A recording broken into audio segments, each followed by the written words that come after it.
নমস্কাৰ live hour ষ্টুডিঅ'ত মৰস্মিতা গোস্বামী আজিৰ পৰা আৰম্ভ হ'ব নতুন বিধানসভাৰ প্ৰথমখন অধিৱেশন তিনিদিনীয়াকৈ অনুষ্ঠিত হ'ব বিধানসভাৰ অধিৱেশন 9:30 বজাৰ পৰা ইতিমধ্যে আৰম্ভ হ'ব অধিৱেশন আজি অধিৱেশনত নৱনিৰ্বাচিত বিধায়কসকলক শপত বাক্য পাঠ কৰোৱা হ'ব প্ৰথম অধ্যক্ষ ফণীভূষণ চৌধুৰীয়ে শপত বাক্য পাঠ কৰাব নৱনিৰ্বাচিত বিধায়কসকলক কোভিড প্ৰটকল মানি অনুষ্ঠিত হ'ব বিধানসভাৰ অধিৱেশন 9:30 পৰা বিধানসভাৰ প্ৰথম অধিৱেশন নতুন বিধানসভাৰ প্ৰথমখন অধিৱেশন আৰম্ভ হ'ব আৰু ইতিমধ্যে বিধানসভাৰ চৌহদত কটকটীয়া নিৰাপত্তা বেষ্টনী গঢ়ি তোলা হৈছে পুৱাৰ ভাগত আমি দেখুৱাইছিলোঁ পূৰ্বতে সম্প্ৰচাৰ 126 গৰাকী বিধায়কে আজি শপত গ্ৰহণ কৰাৰ পিছতে নিজৰ সমষ্টিৰ দায়িত্বভাৰ চম্জি ল'ব আৰু যথেষ্ট ভৰসা আছে সমষ্টিবাসী ৰাইজৰ আৰু সমান্তৰালভাৱে সমগ্ৰ ৰাজ্যতে বৰ্তমান কোভিডৰ যি মহামাৰী কোভিডৰ যি পৰিস্থিতি তাৰ বাবে মোকাবিলা কৰিব পৰাকৈ ইতিমধ্যে মুখ্যমন্ত্ৰী হিমন্ত বিশ্ব শৰ্মাই যথেষ্ট তৎপৰতাৰ ব্যৱস্থা গ্ৰহণ কৰিছে সমান্তৰালভাৱে প্ৰতিটো সমষ্টিতে নিজৰ দায়িত্বসমূহ চম্জি ল'ব আজিৰ পৰা নৱনিৰ্বাচিত বিধায়কসকলে 9:30 বজাৰ পৰা আৰম্ভ হ'ব অধিৱেশন আৰু ইতিমধ্যে বিধায়কসকলক আজি শপত বাক্য পাঠ কৰোৱাব প্ৰথম অধ্যক্ষ ফণীভূষণ চৌধুৰীয়ে আৰু তিনিটা দিনৰ ভিতৰতেই অধ্যক্ষ আৰু উপাধ্যক্ষ নিৰ্বাচন কৰা হ'ব বিধানসভাৰ কোভিড প্ৰটকল মানি আজিৰ পৰা বিধানসভাৰ তিনিদিনীয়া অধিৱেশন আৰম্ভ হ'ব আৰু আজিৰ দিনতেই বিধানসভাৰ শিৱসাগৰ সমষ্টিৰ হৈ নৱনিৰ্বাচিত বিধায়ক অখিল গগৈয়ে শপত গ্ৰহণ কৰিব আৰু যিহেতু NIA বিশেষ আদালতে আজি শপত গ্ৰহণৰ বাবে অনুমতি প্ৰদান কৰিছে অখিল গগৈ গতিকে আজি সকলোৰে দৃষ্টি নিবদ্ধ থাকিব অখিল গগৈৰ ওপৰত বিশেষকৈ শিৱসাগৰ সমষ্টিবাসী যথেষ্ট উৎকণ্ঠিত হৈ পৰিছে অৰ্থাৎ অধীৰ আগ্ৰহেৰে তেওঁলোকে বাট চাই আছে বিধায়ক হিচাপে চাবলৈ অখিল গগৈক আৰু সমান্তৰালভাৱে আমি জনাইছোঁ যে প্ৰতিটো সমষ্টিৰ পৰা ইতিমধ্যে পৰম্পৰাগত পোচাক পৰিধান কৰি বহু সংখ্যক বিধায়কে ইতিমধ্যে আহিছে নতুন এটা দিনৰ বাবে যিসকল নৱনিৰ্বাচিত বিধায়ক তেওঁলোকে ইতিমধ্যে যথেষ্ট উৎসাহেৰে আজি বিধানসভাৰ মজিয়ালৈ প্ৰৱেশ কৰাত পৰিলক্ষিত হৈছে সমান্তৰালভাৱে আমি জনাইছোঁ যে সমগ্ৰ ৰাজ্যতে বৰ্তমান কোভিডৰ যি পৰিস্থিতি তাৰ বাবে মোকাবিলা কৰিব পৰাকৈ ৰাজ্য চৰকাৰে ইতিমধ্যে বহুকেইটা পদক্ষেপ হাতত লৈছে নতুন কেতবোৰ গাইডলাইনছ জাৰি কৰা হৈছে আৰু সকলোৱে যাতে এই SOP মানি চলে আৰু বিধানসভাৰ চৌহদতো এই SOP মানি চলিবলৈ সকলোকে আহ্বান জনোৱা হৈছে আৰু এই প্ৰটকল যি কোভিডৰ প্ৰটকল সেই প্ৰটকল মানি চলিহে আজি অসম বিধানসভাৰ প্ৰথমখন অধিৱেশন আৰম্ভ হ'ব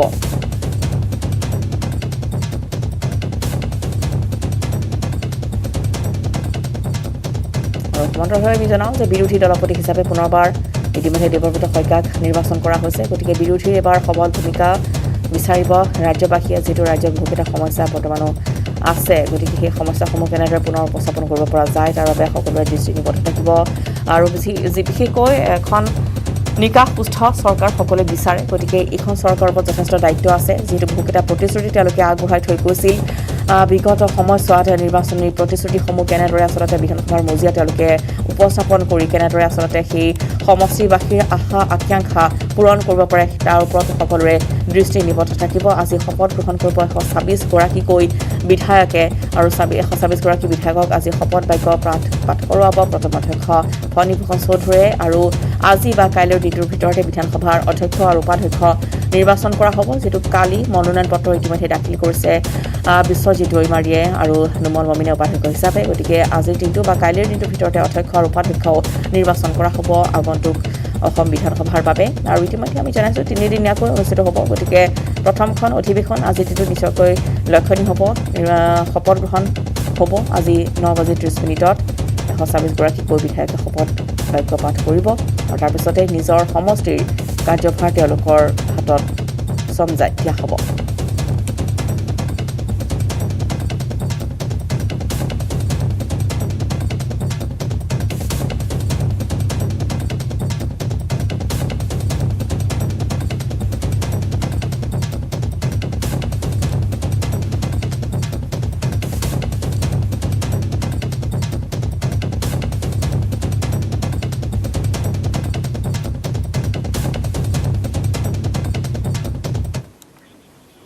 আৰু কাৰাগাৰৰ পৰা নিৰ্বাচনত অৱতীৰ্ণ হৈ জয়ী হোৱা শিৱসাগৰ সমষ্টিৰ বিধায়ক অখিল গগৈয়ে আজি ল'ব শপত অসমৰ ৰাজনৈতিক ইতিহাসত নজিৰ সৃষ্টি কৰি কাৰাগাৰৰ পৰা নিৰ্বাচন খেলিয়েই নিৰ্বাচিত হৈছিল অখিল গগৈ আৰু NIA আদালতে অনুমতি দিয়াৰ পিছত আজি বিধানসভালৈ আহি শপত ল'ব অখিল গগৈয়ে কাৰাগাৰৰ নিৰাপত্তাৰক্ষীয়ে GMCHৰ পৰা অখিল গগৈক বিধানসভালৈ আনিব শপত গ্ৰহণ অনুষ্ঠান অন্ত কৰাৰ পিছত পুনৰ GMCHলৈ নিয়া হ'ব অখিল গগৈক শপত গ্ৰহণৰ বাবে অখিল গগৈক এদিনৰ বাবে বিশেষ অনুমতি দিছিল NIA আদালতে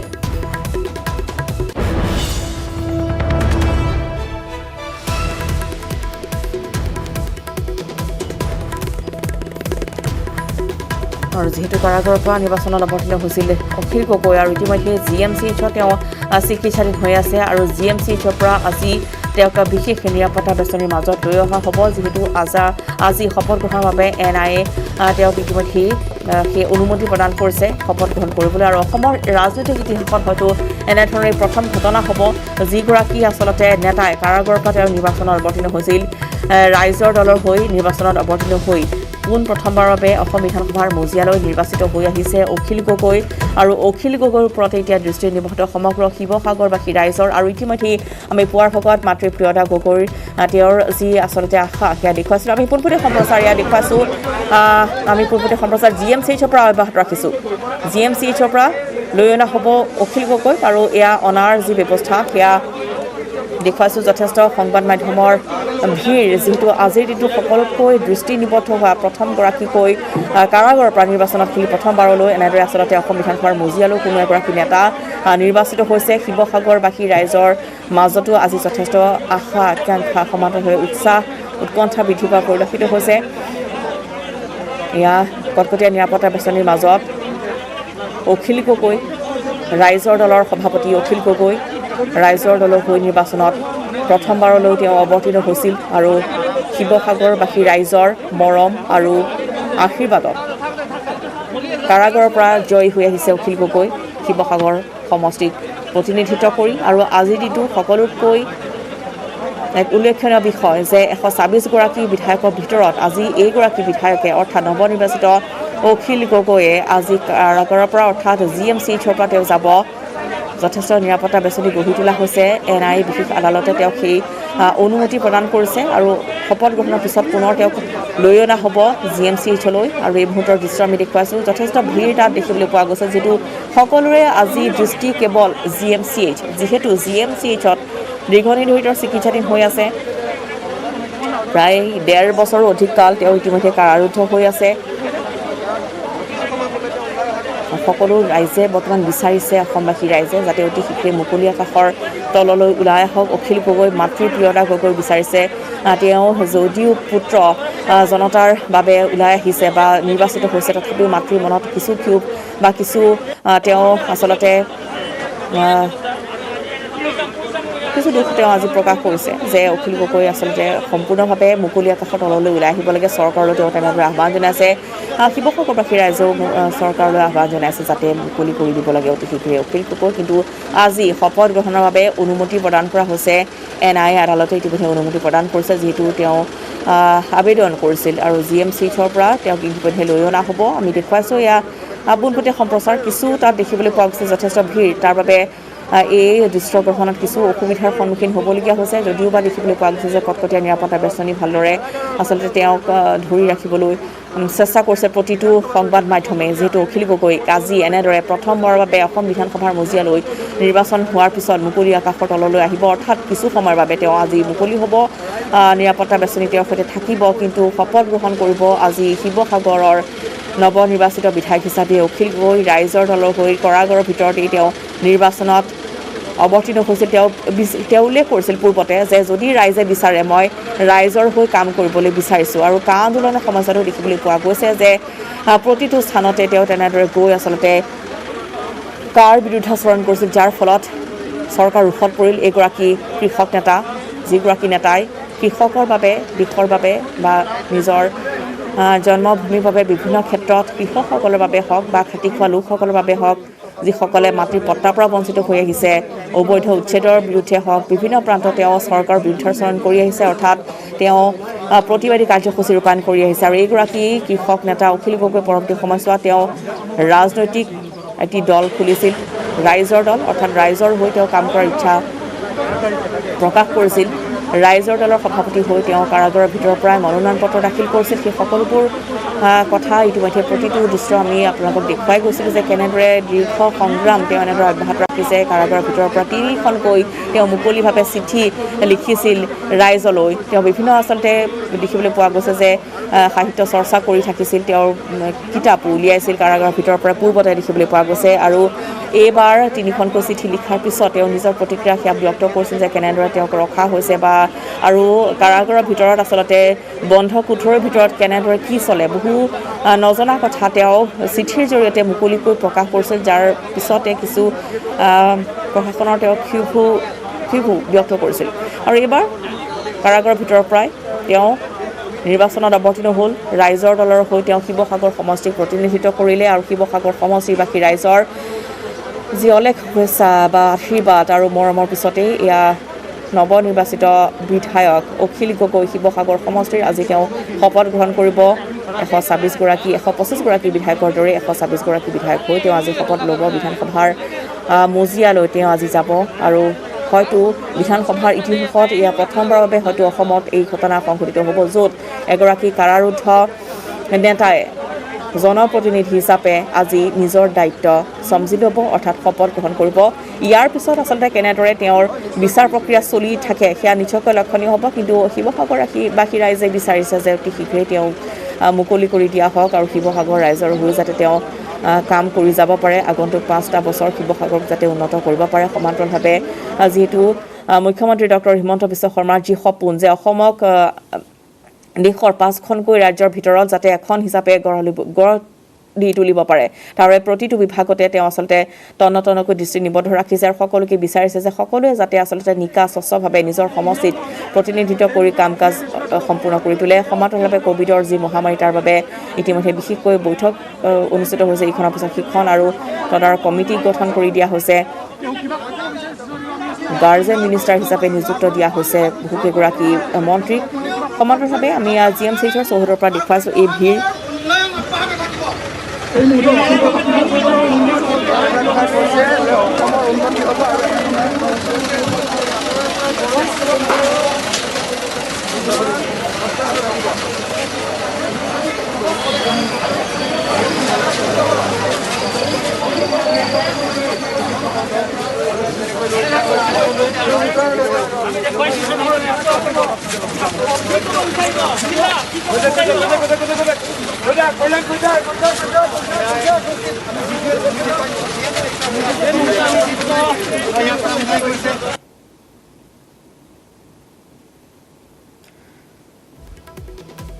আৰু দৃশ্য এয়া হাত জোকাৰি এইখন বাছত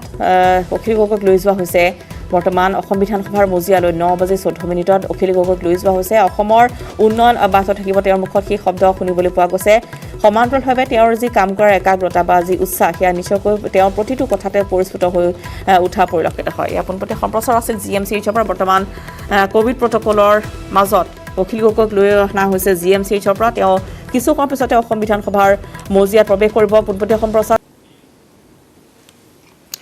আৰু আজি বিধায়কৰূপে শপত ল'ব শিৱসাগৰ সমষ্টিৰ বিধায়ক অখিল গগৈ। কাৰাগাৰ বন্ধ কোঠৰীৰ পৰা বিধানসভালৈ নিৰ্বাচিত হোৱাৰ পিছত আজি বিধায়কৰূপে আনুষ্ঠানিকভাৱে শপত ল'ব কৃষক নেতা অখিল গগৈ। ইয়াকে লৈ এতিয়া উৎফুল্লিত হৈ পৰিছে অখিল গগৈৰ গৃহ গাঁও মৰিয়নিৰ চেলেংহাটস্থিত লুখৰাখন গাঁওবাসী। পুত্ৰৰ বিধায়কৰূপে শপত গ্ৰহণ কৰা দিনটোত মাতৃৰূপে যিমান আনন্দিত হ'ব লাগিছিল সিমান আনন্দিত হ'ব পৰা নাই মাতৃপ্ৰিয়তা গগৈ, কাৰণ পুত্ৰ এতিয়াও কাৰাগাৰৰ পৰা মুকলি হৈ অহা নাই। অধীৰ আগ্ৰহেৰে বাট চাই আহিছে পুত্ৰ কাৰাগাৰৰ পৰা মুকলি আকাশৰ তললৈ অহাৰ ক্ষণটোলৈ।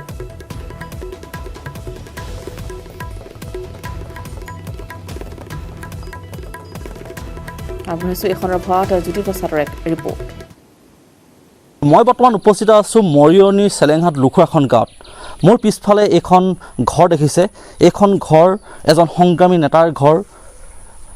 সদ্য নিৰ্বাচিত অখিল গগৈ এইখন ঘৰ লুখৰাখনৰ এখন ঘৰ। বৰ্তমান মই ইয়াত উপস্থিত আছোঁ আৰু যিহেতু পথাৰৰ পৰা দিছপুৰৰ ৰাজদৰবাৰলৈ নিৰ্বাচিত কৰিছে শিৱসাগৰবাসীয়ে এইবাৰ অখিল গগৈক, আৰু মই এই গাঁওবাসীৰ যি মনৰ কথা জানিবৰ কাৰণে চেষ্টা কৰিম। বিশেষকৈ তেওঁৰ মাতৃ আছে প্ৰিয়দা গগৈ। সেই প্ৰিয়দা গগৈ তেওঁ আজি কেনেধৰণৰ তেওঁৰ মন আজি কেনেদৰে উৎফুল্লিত হৈ পৰিছে। কণ্টকময় জীৱন, সংগ্ৰামী জীৱনৰ মাজত আজি কিছু আশাৰ ৰেঙনি দেখিছে এইগৰাকী মাতৃয়ে, কাৰণ যিহেতু তেওঁ দীৰ্ঘদিনে জেলত আছে। প্ৰতিটো পলতে চৰকাৰৰ ৰোষৰ বলি হ'বলগীয়া হৈছে, কিন্তু আজি তেওঁ শপত গ্ৰহণ কৰিব এগৰাকী বিধায়ক হিচাপে, জনপ্ৰতিনিধি হিচাপে। মই প্ৰথমতে মাৰ কাষলৈ যাম। মা, আপোনাক প্ৰথমতে অভিনন্দন জনাইছোঁ। আপোনাৰ পুত্ৰই আজি অসম বিধানসভাৰ শপত গ্ৰহণ কৰিব, কেনেকুৱা লাগিছে মা? শপত গ্ৰহণ কৰাৰ কাৰণে মোৰ ভালেই লাগিছে। শিৱসাগৰ জিলাৰ পৰা অনেক ৰাইজে তাৰ হেৰি দেখি ভোট দি তাক জিকাইছে। তেওঁলোকে ইমানখিনি কৰাৰ পিছত আকৌ যদি তেওঁক সময়ত নাপায়, তেওঁলোকে সেইখিনি অকণমান অনুৰোধ কৰিছোঁ তেওঁ যে প্ৰশাসনে তাক এৰি দিব লাগে। আৰু মোৰো দেহাটো বৰ ঠিক নাই, মোৰ চকু কেতে কাটিবৰ কাৰণে মই আনৰ লগত যাবলৈ বৰ ইচ্ছা নকৰোঁ। আৰু মোৰ মাত্ৰ এটি ল'ৰা অখিল গগৈ, সেইকাৰণে সি আহিলে মই চকুকেইটা কটাও মই ভাবি আছোঁ। সেইকাৰণে প্ৰশাসনে যেন তাক অকণমান ৰেহাই দি তাক পঠিয়াই দিয়ে, সেয়ে মোৰ ভগৱানৰ ওচৰত প্ৰাৰ্থনা। মই আৰু এজন যুৱক আছে, তেওঁক সুধিছোঁ কি ক'ব আচলতে অখিল গগৈ যি ৰাজনৈতিক যাত্ৰা, আৰু আপোনালোকে দেখিছে সৰুৰ পৰাই তেওঁক দেখিছে, তেওঁক বুজিছে, কি ক'ব আজি এই মুহূৰ্তত, আজি শপত গ্ৰহণৰ দিনাখন কি বুলি আপুনি ক'ব? আজিৰ দিনটো আমাৰ কাৰণে আটাইতকৈ ভাল দিন, কাৰণ আমি গণতন্ত্ৰত ৰাইজে ৰজা। অখিল গগৈ দীৰ্ঘদিন ধৰি আমি কৃষক মুক্তি সংগ্ৰাম সমিতিয়ে দীৰ্ঘদিনে আমি যি কৰি আহিছিলোঁ, যি ত্যাগ ৰাইজৰ কাৰণে আমি যি কাম কৰি আহিছিলোঁ, তাৰ উচিত মূল্যাংকন কৰিলে শিৱসাগৰ সমষ্টিবাসীয়ে। আমি যি ৰাজনীতি দেখি আছোঁ, সেই ৰাজনীতিৰ পৰা যাতে পৰিত্ৰাণ পাব বিচাৰে, তাৰ কাৰণে ঐতিহাসিক শিৱসাগৰবাসীয়ে ৰাইজে এই ৰায় প্ৰদান কৰিছে। আমি অনাগত দিনত আৰু খুব কম সময়ৰ ভিতৰত যাতে অখিল গগৈক ন্যায়ালয়ে এক উচিত ৰায় প্ৰদান কৰি অখিল গগৈক মুকলি আকাশৰ তললৈ আহিবলৈ বা তুলিয়াই দিয়ে, তাৰ কাৰণে আমি ন্যায়ালয়ৰ ওচৰত আমি দাবী উত্থাপন